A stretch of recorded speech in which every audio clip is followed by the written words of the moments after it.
pension or car. Live now, indulge yourself, live life to the fullest are classic marketing slogans in a consumer society.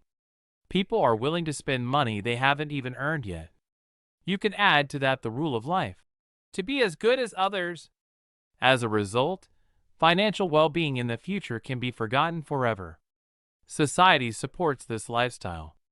Most people are simply unaware of the other reality, living in the here and now. Here and now, and don't think about the future. As a result, even with a decent level of income, but improper use of it management of them, many people cannot find financial prosperity. Let's consider an interesting example with a pension and a car. This story will be instructive for people with no savings from which they could earn a decent income. Judging by how many expensive cars, purchased on credit, drive on the streets, there are many such people all over the world. A person always has an alternative to spend money or to save and invest. Is owning his car ownership a necessity, or is it an excess? Of course, the quality of your life will improve after buying a car.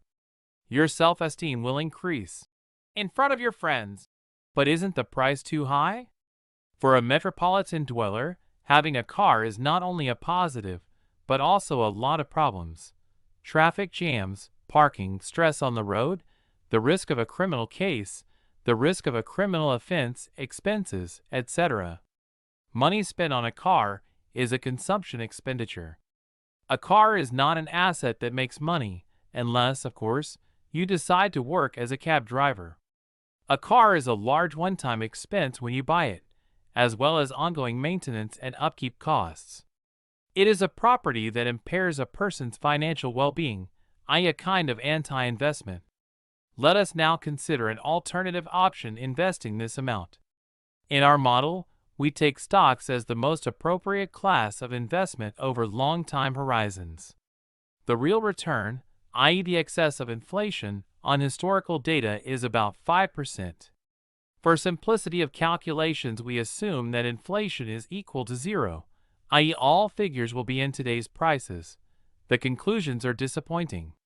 Buying an expensive and beautiful toy, which will be able to show off in front of you, depriving yourself of future financial prosperity. You will have to continue to participate in the rat race instead of just getting out of it. In addition, the automobile poses a direct danger to your life. The annual statistics of deaths on the road are horrifying. Public transportation is still safer.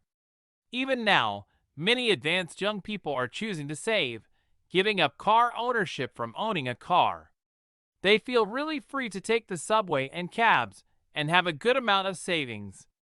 With a good amount of savings, capital instead of a car gives peace of mind, as it is a good financial safety cushion. If job or health problems arise, it is much easier to live with equity. In the case of car ownership, you will be in a tight spot as it does not feed you, but only eats up your money. Limiting current consumption for the sake of future consumption is an essential part of investing. Looking back at the experience of wealthy people in developed countries, we can safely say that this model works much better than the concept of all-inclusive consumption. Often, even dollar millionaires buy a golf-class car from a democratic manufacturer instead of an executive car of elite brands. Purchasing an automobile without having savings yet, you are ruining your financial well-being. Conclusions: you need to build up a substantial amount of savings before buying a car. When purchasing a car, one must be prepared to spend almost the same amount over the next 5 years for its maintenance and operation. At the same time, the car itself will fall in price over these 5 years by more than 50%. Investment of funds intended for the purchase and operation of an expensive car, with profitability exceeding inflation by 5%, will allow in the long run to form capital sufficient to ensure a high standard of living in retirement. If, after reading this, you still decide to buy a car, compare the level of expense on its maintenance and the level of expenses when moving by taxi and public transport. This will help determine the marginal value of the car. Choose a vehicle within your means.